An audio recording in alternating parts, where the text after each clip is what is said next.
आज का सवाल ये है कि पावर शेयरिंग से डिसीजंस लेट क्यों होते हैं। हम इसको रीजन बाय रीजन समझेंगे और फिर एग्जाम्पल से क्लियरली कनेक्ट कर देंगे।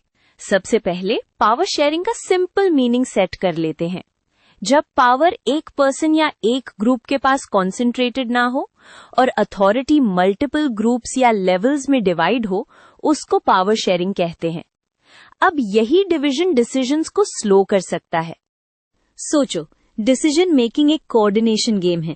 जब स्टेक होल्डर्स ज्यादा होते हैं तो हर डिसीजन पे ज्यादा लोगों की अग्रीमेंट चाहिए होती है। अग्रीमेंट बिल्ड करने में टाइम लगता है क्योंकि हर ग्रुप अपनी नीड्स और प्रायोरिटीज रखता है। पावर शेयरिंग में ऑफन कंसेंसस या मेजॉरिटी के रूल स्ट्रॉन्गर होते हैं। ये इसलिए इम्पोर्टेंट है क्योंकि किसी एक ग्रुप को इग्नोर ना किया जा सके। पर इसी फेयरनेस के चक्कर में क्विक डिसीजन की जगह कंसल्टेशन राउंड्स बढ़ जाते हैं। एक और बिग रीजन होता है वीटो पावर या ब्लॉकिंग पावर। जब पावर शेयर्ड होती है तो कुछ इंस्टीट्यूशंस या पार्टनर्स किसी डिसीजन को रोक सकते हैं अगर उनको लगता है उनका लॉस होगा। तो फिर कॉम्प्रोमाइज फाइंड करना पड़ता है और कॉम्प्रोमाइज टाइम लेता है। और प्रोसीजर्स भी ग्रो हो जाते हैं। मल्टीपल कमिटीज, मीटिंग्स, अप्रूवल्स और डॉक्यूमेंटेशन, ये सब अकाउंटेबिलिटी और ट्रांसपेरेंसी बढ़ाता है, बट नेचुरली टाइमलाइन लेंथन हो जाती है। अब एग्जाम्पल से देखते हैं।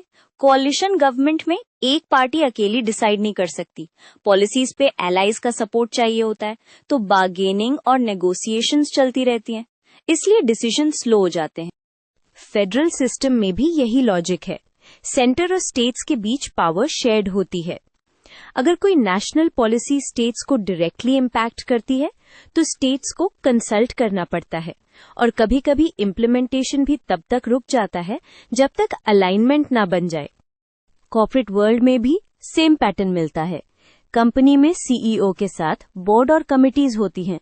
बिग डिसीजंस जैसे मर्जर्स या मेजर इन्वेस्टमेंट्स बोर्ड अप्रूवल्स मांगते हैं। इसका पर्पस सेफ्टी और अकाउंटेबिलिटी होता है, बट डिसीजन फास्ट नहीं होता। और इंटरनेशनल लेवल पर जैसे अनसिक्योरिटी काउंसिल में मल्टीपल पावरफुल कंट्रीज की अप्रूवल चाहिए होती है। अगर किसी का डिसएग्रीमेंट स्ट्रांग हो, एक्शन डिले हो सकता है। यहाँ पावर शेयरिंग का गोल बैलेंस होता है, बट स्पीड सैक्रिफाइस होती है।